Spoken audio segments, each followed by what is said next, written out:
Nesta edição especial do Jornal Nacional, nós temos a presença do 38º presidente da República Federativa do Brasil, Jair Messias Bolsonaro. Presidente, muito boa noite. Boa noite, Bonner. Boa noite, Renata. Primeiro, parabéns por essa vitória ampla nas urnas. Muito obrigado desde já por abrir as portas da sua casa para o Jornal Nacional nessa noite tão especial, de um dia certamente que foi muito atribulado, tem sido para o senhor. Nós já sabemos que, em primeiro lugar, o senhor deseja agradecer aos eleitores brasileiros e é muito justo. Por favor. Eu quero agradecer a todos que votaram em mim, pelo apoio, pela confiança, agradecer pelas orações também. Afinal de contas, ao longo de 4 anos, não só durante a pré-campanha, bem como a campanha, nós tivemos uma bandeira baseada na passagem bíblica, João 8,32. E conhecereis a verdade, e a verdade vos libertará. Está na hora do Brasil conviver com a verdade. Então agradeço esses que acreditaram na verdade e confiaram no meu nome nas urnas. Presidente, nesses poucos minutos que nós queremos aproveitar aqui à sua disposição para acalmar os ânimos que andaram tão acirrados ao longo dessa campanha. No primeiro dia, depois do segundo turno, o senhor disse aqui no Jornal Nacional que será um escravo da Constituição de 1988. No último sábado agora, na sua última aparição nas redes sociais, antes da eleição, o senhor estava com um exemplar da Constituição nas mãos e reiterou que todas as suas ações seguirão os postulados da Constituição. No seu discurso da vitória de ontem, o senhor disse que vai defender as liberdades e vai defender a democracia. Diante disso tudo, o que é que o senhor diria àqueles que ainda insistem em dizer que a sua eleição é um risco para a democracia? Primeiro, dizer-lhes que as eleições acabaram. Chega de mentira, chega de fake news. Realmente, agora estamos numa outra época. Eu quero governar para todos, como você bem disse, no Brasil, não apenas para os que votaram em mim. Temos uma Constituição que tem que ser realmente a nossa Bíblia aqui na Terra e respeitá-la, porque só dessa maneira podemos conviver em harmonia. Presidente, boa noite. Durante a campanha, o senhor já teve oportunidade de se desculpar por palavras mais fortes que usou em sua pregação sobre um projeto polêmico de educação sexual nas escolas.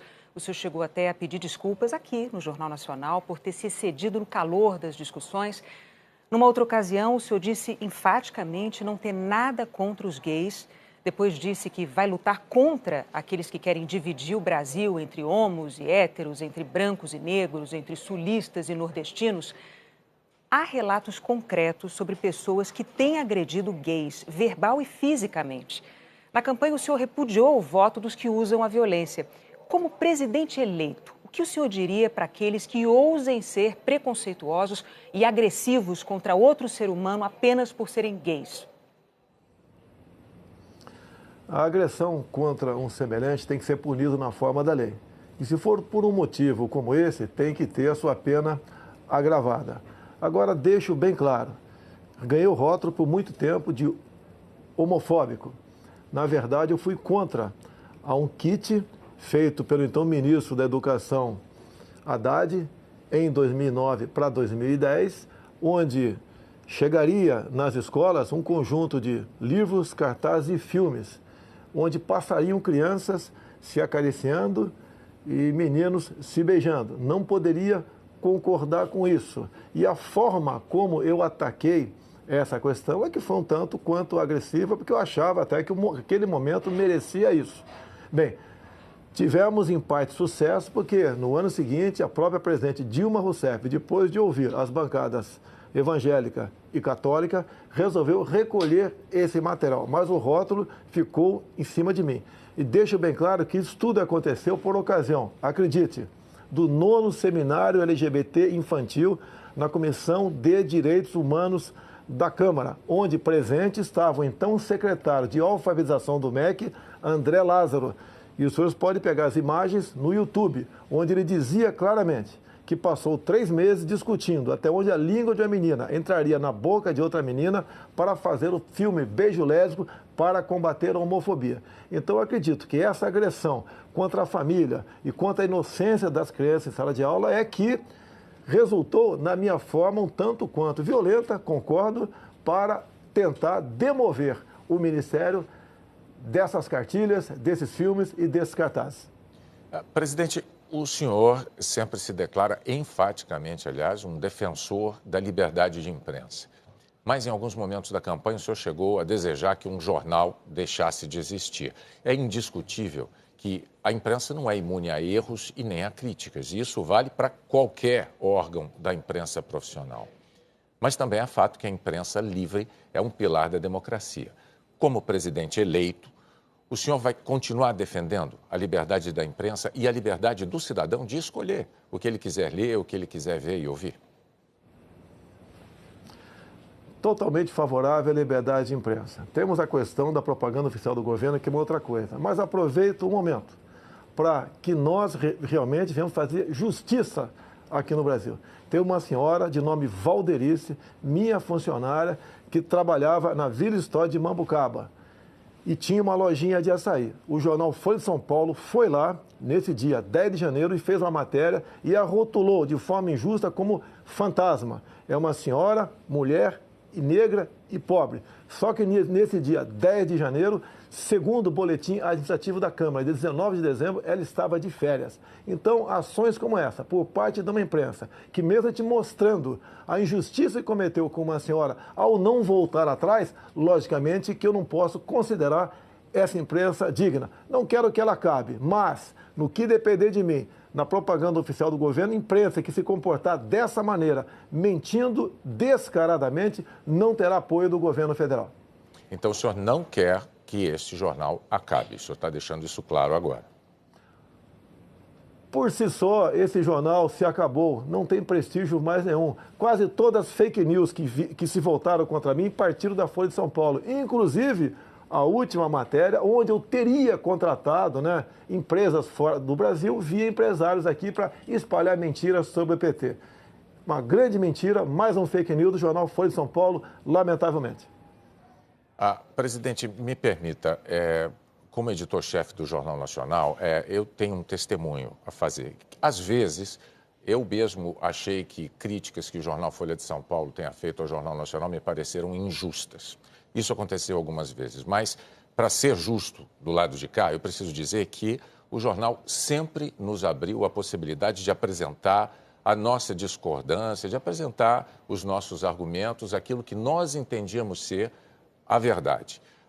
A Folha é um jornal sério, é um jornal que cumpre um papel importantíssimo na democracia brasileira, é um papel que a imprensa profissional brasileira desempenha e a Folha faz parte desse grupo da imprensa profissional brasileira. Mas a gente pode seguir adiante com a próxima pergunta da Renata. Sim, presidente, no discurso em que o senhor fez essa mesma afirmação sobre a imprensa, o senhor disse que os marginais vermelhos serão banidos da nossa pátria.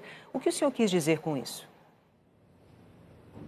Foi um discurso inflamado, com a Avenida Paulista cheia, e, logicamente, eu estava me referindo à cúpula do PT e cúpula também do PSOL. O próprio Boulos, havia momentos antes, dito que invadiria a minha casa aqui na Barra da Tijuca por ela não ser produtiva.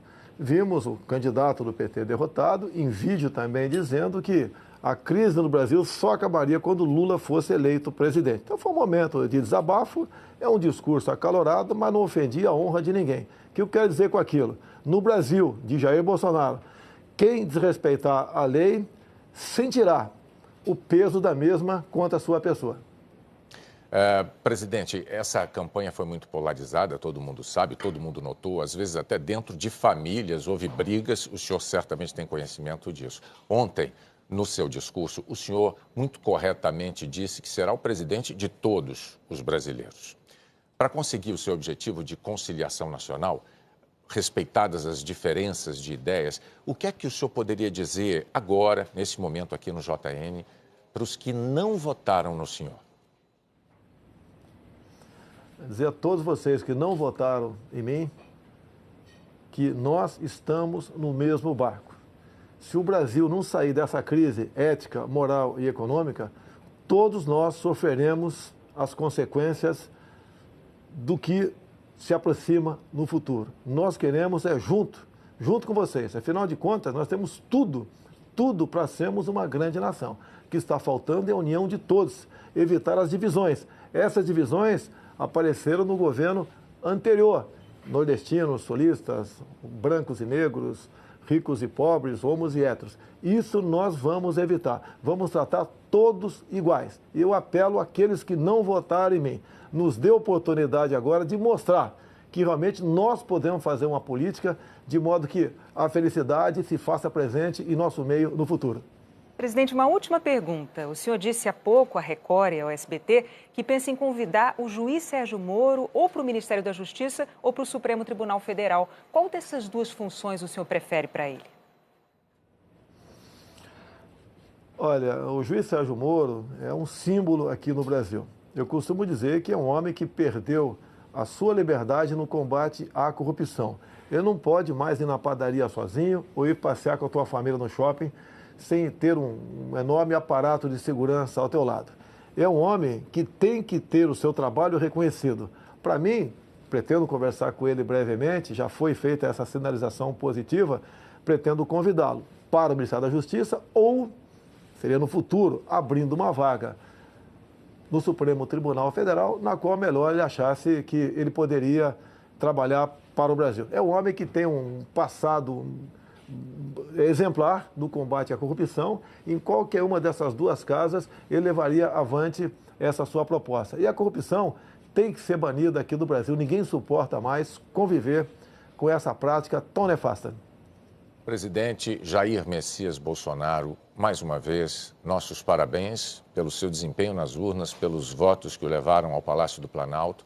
Muito obrigado por dedicar esse tempo aos eleitores brasileiros, usando o Jornal Nacional para isso. E nós agradecemos, não apenas em nome do JN, mas em nome de todos os eleitores. E em nome de todos os eleitores, pode acreditar, desejamos ao senhor um excelente governo. O Brasil precisa disso. Parabéns mais uma vez e boa noite. Bom, Renata, boa noite e muito obrigado pela oportunidade. Boa noite.